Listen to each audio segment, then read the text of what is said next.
కొన్ని పొద్దుటూరు స్వామి బెంగళూరు అక్కడ మేము తీసుకున్నాము. ధ్యానం చేసేదా గతంలో? ప్రాణాయామం చేసేదా? గతంలో ప్రాణాయామం చేసేదా మీరు?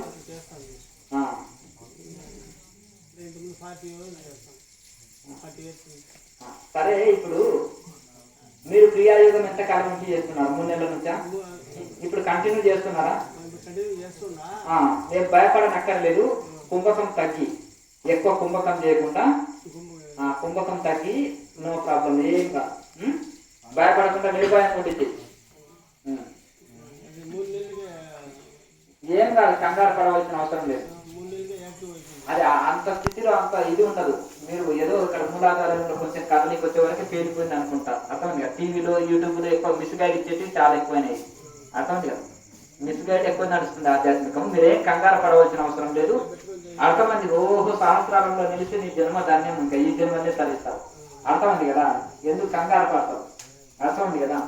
హాయిగా అది మరి దానికోసమే కదా మనం ఇంత శ్రమ పడి ఇంత సాధన చేసేది. అది శ్వాస మీకు ఒక ఫీలింగ్ అంతే. మంచిదే కదా. మరి వస్తే ఒక రోజు కూడా లేవు నువ్వు అంత కదలికి వస్తే. అర్థమైంది కదా? బాగా కుదుబాట్లు కొట్టినావు అనుకో కొత్త వాడికి, లేస్తాడా? ఇక పడిందంటే లేవనే లేవు. వాడికి తిండి మీద లేదు, ఆడనే మలమూత్రాలు వదులుతాడు, ఆడనే వదులుతాడు. వాడికి తెలియని ధ్యాస కూడా ఉండదు. అర్థమైంది కదా? ఎవరు నువ్వు నన్ను లేపుతున్నావు అంటాడు. అర్థమైంది కదా? లేస్తే చూడు నీ పని అవుతుంది. నన్ను ఎందుకు డిస్టర్బ్ చేస్తున్నావు? నేను ఆనందంలో ఉన్నాను, నేను ఆనందం అనుభవిస్తే నా ఆనందాన్ని నువ్వు ఎందుకు నాకు డిస్టర్బ్ చేస్తావు అంటాడు. అవునా కదా? ఏమయ్యా నువ్వు? వాడికి మోరిలో పడ్డది తెలియదు, రోడ్డు మీద పడ్డది తెలియదు, అంతేనా కదా? నన్ను డిస్టర్బ్ చేయకపో అంటాడు. అర్థమైంది కదా?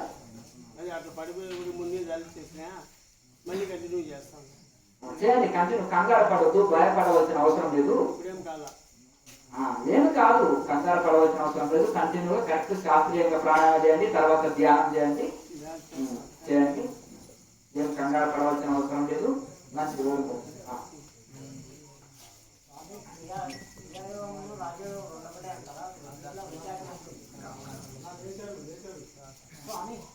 అయితే వివేకానంద స్వామి రాజయోగం అనే ఒక పుస్తకం రాశారు.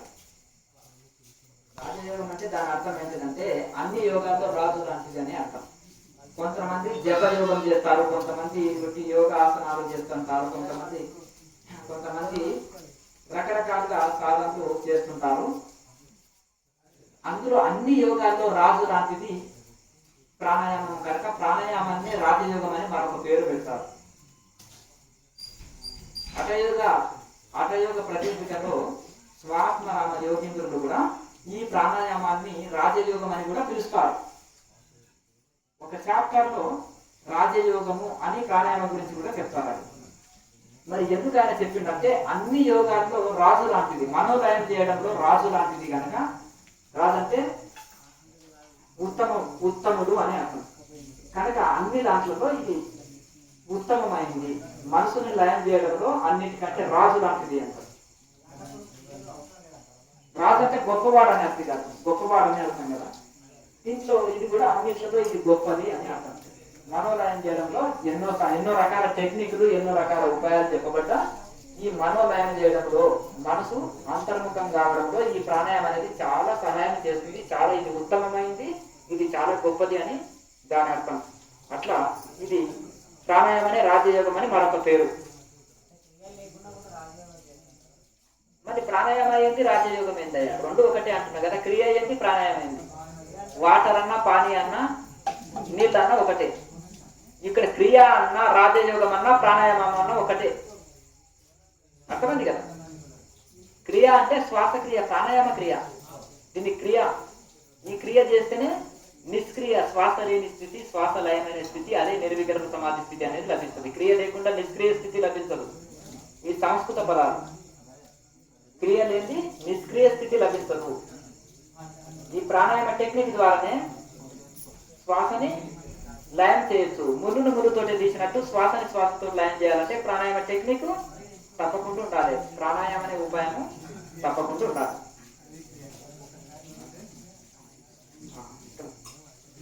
ఒకరి తర్వాత ఒకరు అడుగుతున్నారు, గ్యాప్ రావద్దు.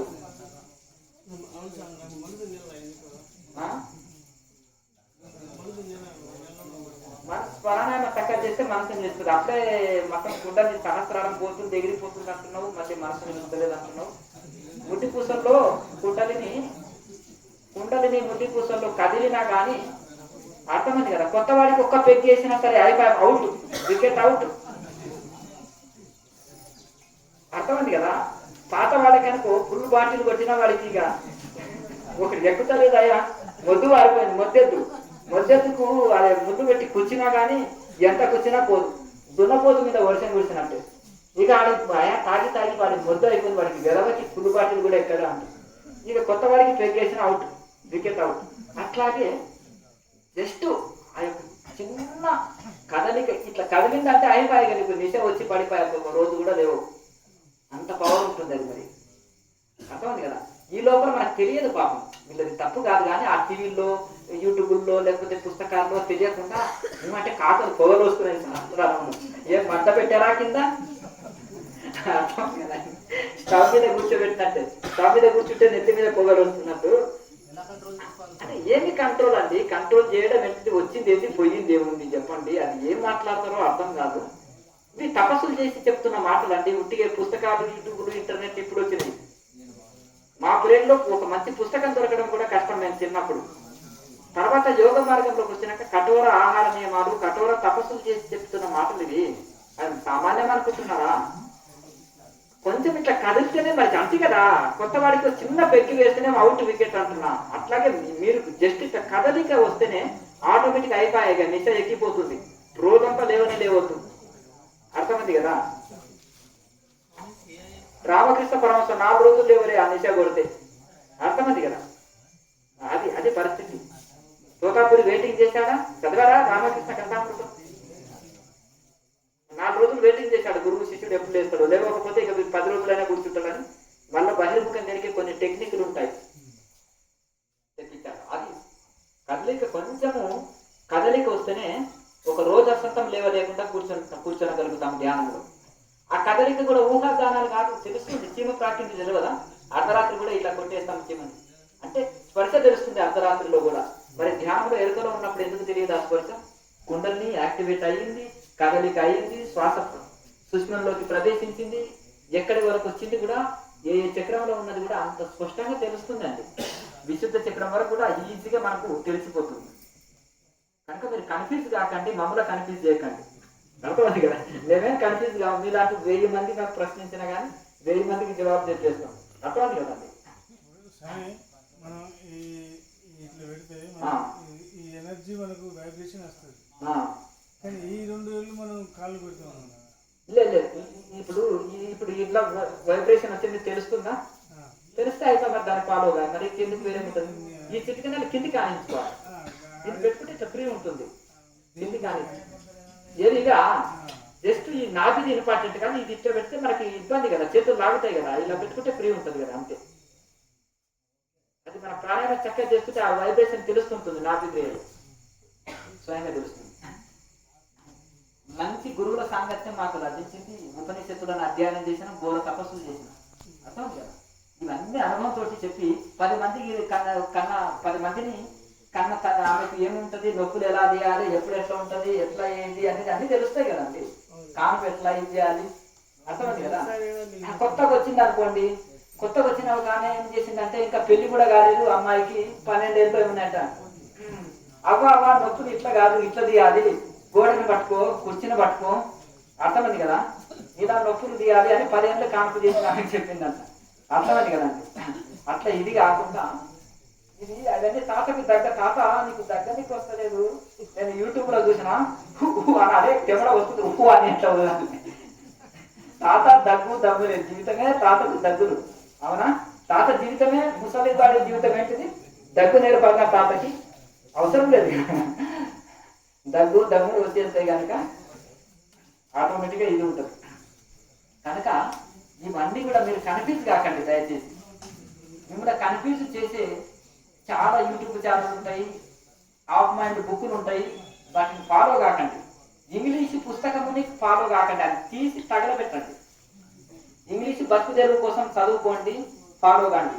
అది స్పిరిచువాలిటీ కాదు, అది భౌతికం, ముక్తి విద్య కాదు. అర్థమైంది కదా. వాళ్ళు భౌతిక చదువులకు ఎట్లా పరిస్థితి తెలుగు చేయాలి అది మనం చాణిక్యుడు ఇటువంటి ఋషులని కాపీ కొట్టినవి వాళ్ళంతా కూడా, వాళ్ళ మైండ్ సెట్ అంతా కూడా వాళ్ళేం కొత్తగా ఏం కనుక్కోలేదు. కానీ ఆ విధంగా మనకు ఈ భక్తి విద్యలో వాళ్ళని ఫాలో కండి. కొన్ని అంటారు ఇంగ్లీష్ చదువు ఇంగ్లీష్ వాడిలాగా ప్రవర్తించకంటాడు. అర్థమైంది కదా.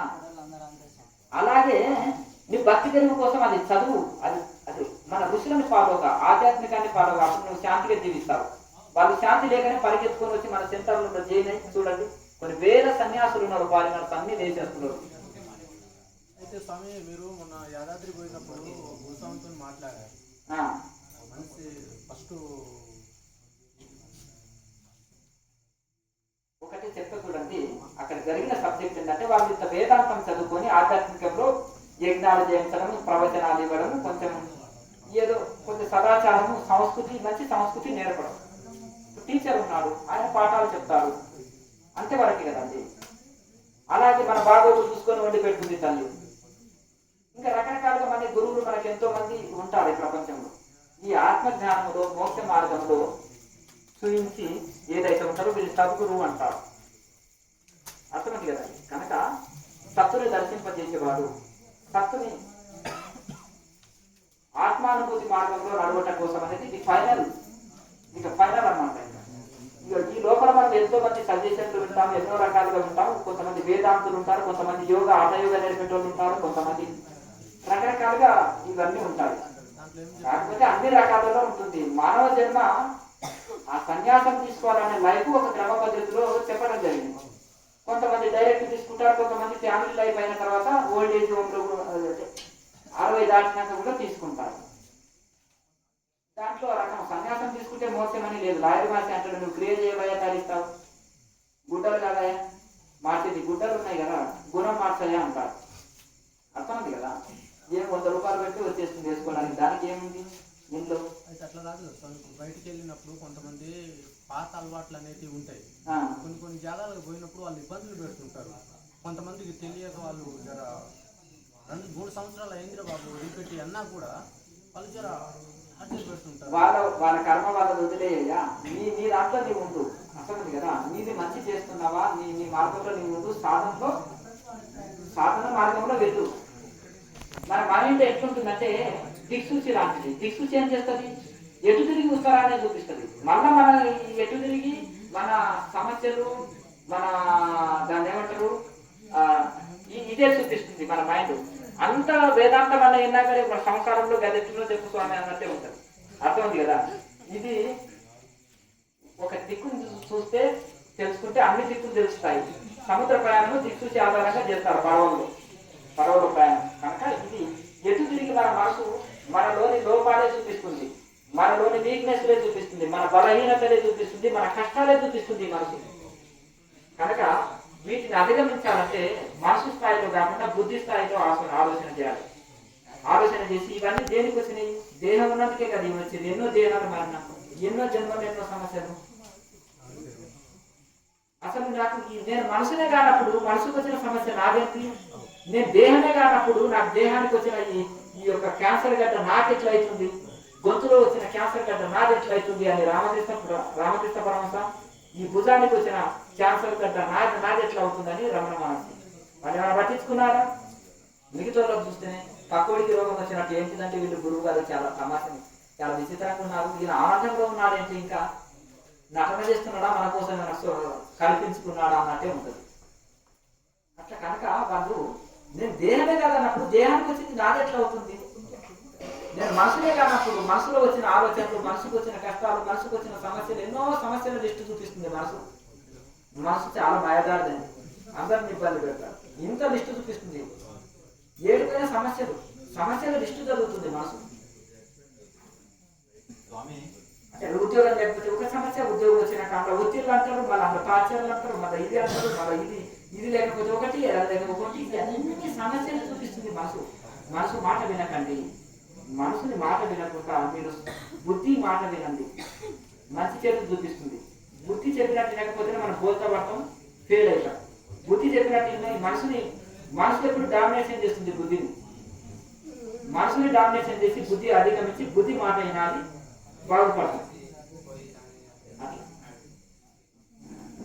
నేను మనసుని కాదు, నేను బుద్ధిని కాదు, నేను అవతల ఉన్నాను, నాకు ఏ సమస్యలు లేవు, శరీరానికి ఈ సమస్యలు, శరీరం వచ్చినానికి ఇది, ఈ మనసు ధర్మాలే ఇది, సుఖం దుఃఖం అనేది మనోధర్మాలే, నేను మనసుని కాదు, నేను వీటికి అతీతంగా ఉన్నాను. అన్నమయ కోసం దాటుకోవాలి, మనోమయం, అన్నమయ కోసం, ప్రాణమయ కోసం, మనోమయ కోసం, విజ్ఞానమయ కోసం, ఆనందమయ కోసం, ఇవన్నీ దాటుకోవాలి కదా.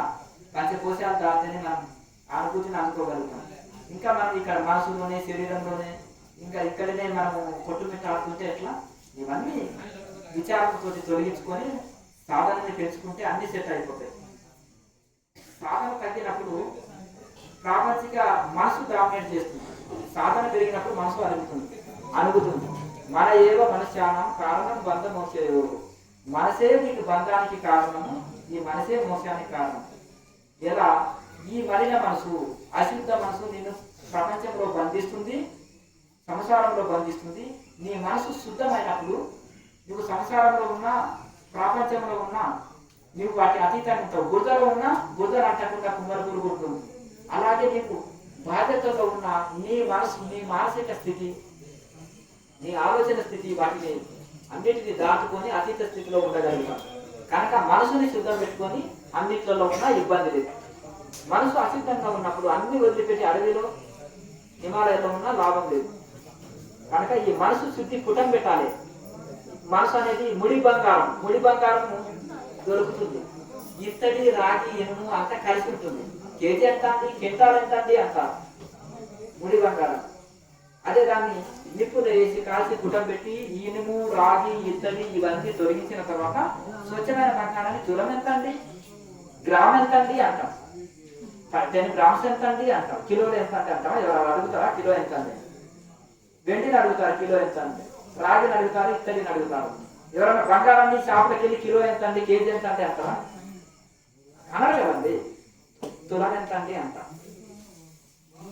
అలాగే ఈ విధంగా స్వచ్ఛమైన బంగారము విలువ వస్తుంది.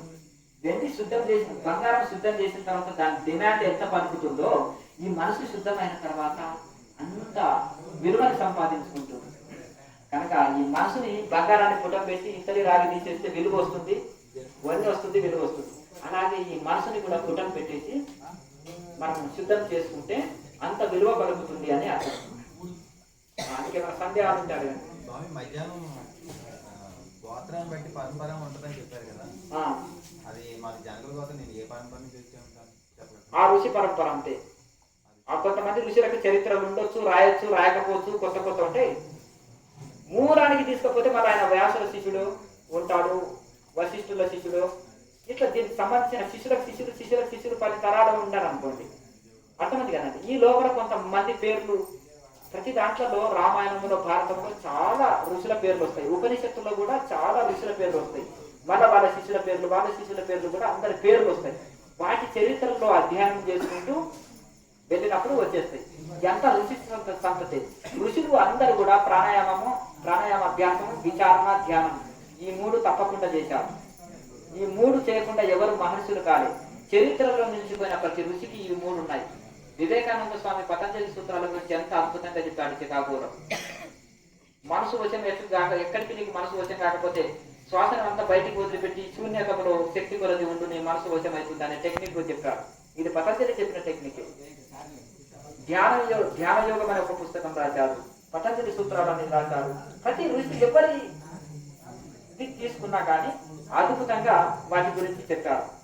స్వామి దయానంద సరస్వతి నీటి లోపలనే కొంతమంది తీసుకొని పోయి ఆయనని నీటిలో వేసి చంపేతామని వెళ్తే ఆ నీటిలోనే జల సమాధిలో ఉండి నెల తర్వాత వస్తారు. అదే జల సమాధి రాకపోతే చనిపోతారు మనుషులు. అంటే ఎంత యోగీశ్వరుడు చూడండి. వేదాలు దొడలోడ చదవడం కాదండి, ఊరికి ఏం చదువుతావయ్యా అని అంటే మరి అంటే ఆయన అంటాడు. అప్పుడు చిన్న కౌపీనం పెట్టుకొని కాళ్ళకి చెప్పులు లేకుండా ఐసులో ఉండి తపస్సు చేస్తుంటారు. హిమాలయం తపస్సు చేసి కూడా చూపిస్తారు ఆయన. అంతవరకు తపస్సు సంపన్నుడే. అక్కడ కూర్చున్నప్పుడు ఆనాడు ఆంగ్లేయులు వచ్చి ఇంత చలిలో ఎలా తట్టుకుంటున్నాం స్వామి, మేము స్వెటర్స్ రకరకాల ఇవన్నీ తొడుగులు ఉంటే కూడా మాకు ఇంత చలి పెడుతుంది అంటే నన్ను తాకి కూడా అంటారు. కరెంట్ షాక్ కొట్టినట్టు ఉడుక అయిపోతుంది. కాలుతుంది పెనం మీద మనం ఎండలో అంటే పెనం మీద దోశలు వేసే పెనం మీద ఏం చేయి పెడితే ఎట్లుంటుంది, సుఖం అంటుంది కదా. ఆయన చేయి పట్టుకునే ఆయన భుజం కాకుండా సుఖం అన్నాడు స్వామి అని. మరి చూడండి, అంటే ఆ యోగం ద్వారా శరీరంలో అగ్ని రగిలించగలుగుతాడు, శరీరం వేడి ప్రాంతాల్లో చలిని పుట్టించగలుగుతాడు యోగుడు. ఆ సాధనలో వాళ్ళకు తెలుసు అన్నమాట. కనుక ఇది మనం ఆ ఋషి పరంపరలో ఈ యోగాభ్యాసం ఉన్నది. ప్రతి ఋషి పరంపరలో ఇవన్నీ ఉన్నాయి. తెలుసుకోలేమా స్వామి? తెలుసుకోలేమా? ఏంటి తెలుసుకోలేము? అదే ఋషి పరంపర, ఏ ఋషి పరంపర అంటే మానవులంతా మనువు సంతతి నుంచి వచ్చింది, మను మహర్షి సంతతి నుంచి వచ్చింది. దాని తర్వాత అవన్నీ ఋషులు ఋషులు ఋషులు ఋషులు పేర్లు పేర్లు పేర్లు అని వచ్చేసింది. మూలము ఏది వచ్చినా ఉపనిషత్తులకి వెళ్ళి ఏ ఋషి తీసుకున్నా. తర్వాత పతంజలి మహర్షి చెప్పింది, ఈ యోగము ధ్యానం విచారణ కలిస్తేనే ఋషి పరంపర అంటారు. ఇవి లేకుండా ఋషి పరంపర కానేరు. ఆ ఋషులు ఘోరమైన తపస్సు హిమాలయాల్లో అంతటి చలిలో తపస్సు చేయగలిగిందంటే ఆ యోగం లేని చేయలేరు. విచారణ తప్పకుండా ఉంటుంది ఋషికి, ధ్యానం తప్పకుండా ఉంటుంది. ఈ ధ్యానానికి విచారణ యోగం అనేది తోడు కావాలి.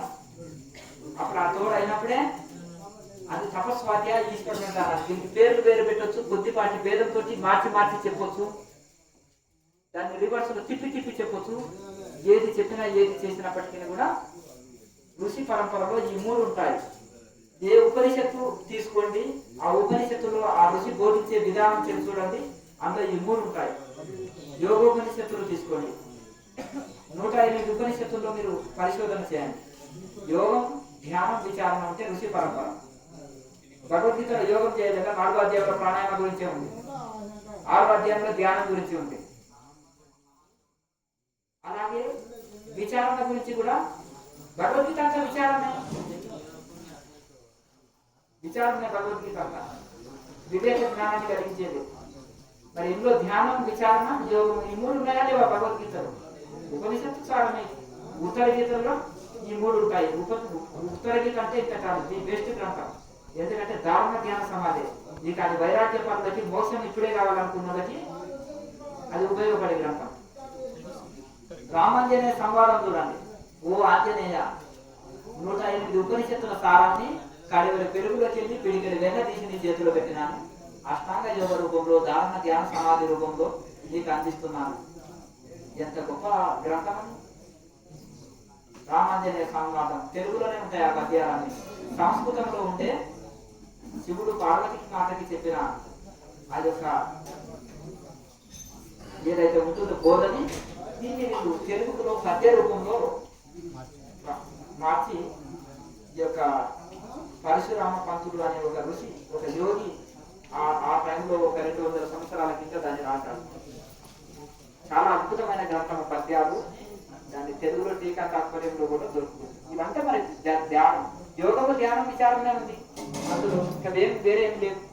ధారణ ధ్యాన సమాధి గురించి ఉంది. ప్రతి ఋషి ఇవి ఆచరించాలి.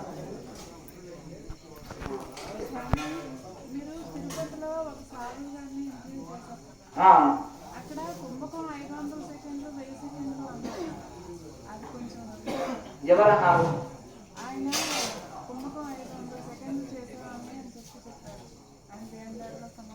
ఎవరు? అవధూతగిరి ఆ స్వామి. అంటే అది హఠయోగం కిందికి వస్తుంది. దానికి ప్రమాణం ఏంటంటే జీవ బ్రహ్మైక రాజయోగము చదివి దాని ప్రకారం చేసినని ఆయన చెప్పాడు కదా. ఆ గ్రంథం ఏంటంటే ఆ గ్రంథాన్ని గురువుగా భావించి సాధన చేసేటట్టు రాసి పెట్టాడు ఆయన. అదే కొంత గోల ఆపండి.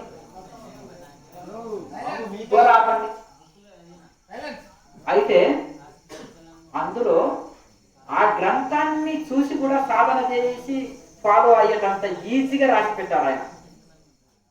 5 లెక్కించే వరకు కుంభకం చేయొచ్చు, 10 లెక్కించే వరకు 100, 1000, 10,000 లెక్కించే వరకు కూడా కుంభకం చేయొచ్చు అనే ఒక క్రమ పద్ధతిలో ఆయన శరీరంలో జరిగిన మార్పులు, ఆయన మానసికంగా జరిగిన మార్పులు, ఆయన గృహస్థాశ్రమంలో ఉండి పెళ్లి చేసుకొని వ్యాపారం చేస్తూ సాధన చేసి చేసి వైరాగ్యం వచ్చి భార్యను వదిలిపెట్టి ఎన్నోసార్లు అడుగులో పోతే ఇంకా చూడండి మా వారండి సాధువుగా మారిపోతున్నారు, మీరే చెప్పండి అని పక్క వాళ్ళతోటి రిక్వెస్ట్ చేసి ఏమయ్యా పోయి ఇంటికాడ ఆమె సేవ చేస్తుంటుంది కదా సాధన చేసుకోవచ్చు అంటే మళ్ళీ కొన్ని రోజులు సాధన చేసుకుంటూ ఆమె వండి పెడితే సాధన చేసుకుంటూ ఏం పని చేయదు నిన్ను ఒక్క మాటలను అని ఆమె చెప్పడం వలన మళ్ళీ అలా సాధన చేసుకుంటూ ఉండడం వలన ఎలా ఇట్లే ఉండడం వలన కొన్ని రోజులకు ఆమెకి ఏదో ఇక చిన్న అనారోగ్య సమస్య వచ్చి ఆమె సహజంగా మరణం చెందడం వలన పరమేశ్వర ఈ బంధాన్ని కూడా తెచ్చినావా అని ఇక నాకు ఇప్పుడు ఎవరు పర్మిషన్ తీసుకోవాల్సిన అవసరం లేదని మళ్ళీ వెళ్ళిపోయి సంపూర్ణంగా ఆయన కోరిక సాధువు కావాలని ఇంకా వెళ్ళిపోయి మళ్ళీ తపస్సు చేస్తూ ఆయన రోజు రోజు పొందిన అనుభవాలు అవన్నీ రాసుకున్నాడు. ఇక కొంచెం ఆయన ఏదో గడికోటలో సమాధి అవుదామని చూసి అది చేస్తే కొంచెం ల్యాండ్ ఇష్యూలు వచ్చితే కర్ణాటకలో భక్తి ఎక్కువ కనుక అగ్రహారంలో కొంచెం ల్యాండ్ కేటాయిస్తారు. అప్పుడు ఆయన ఆ కాలంలోనే ఇండోనేషియా విదేశాల్లో చాలా ప్రచారం చేస్తాడు. జలస్తంభన విద్య గురించి, ప్రాణాయామాభ్యాసం దాని గురించి చిన్న గ్రంథం రాశాడు. తర్వాత ఆ గ్రంథాన్ని పెంచుతూ ఇప్పుడు ఇంత పెద్ద గ్రంథం చేశాడు. ఆ ఒకటే ఆ కుంభకాన్ని 1 నుంచి 10,000 వరకు ఎట్లా లెక్కిస్తుంటే ఎట్లా అనేది అదే తిప్పి అంత పెద్ద గ్రంథం చేశాడు. దాంట్లో కొన్ని కథలు, ఎగ్జాంపుల్స్ కొన్ని ఇవన్నీ ఏదేదో చేసి చేశాడు. దాన్ని తమిళ్లో రాశాడు మొదలు. వీళ్ళు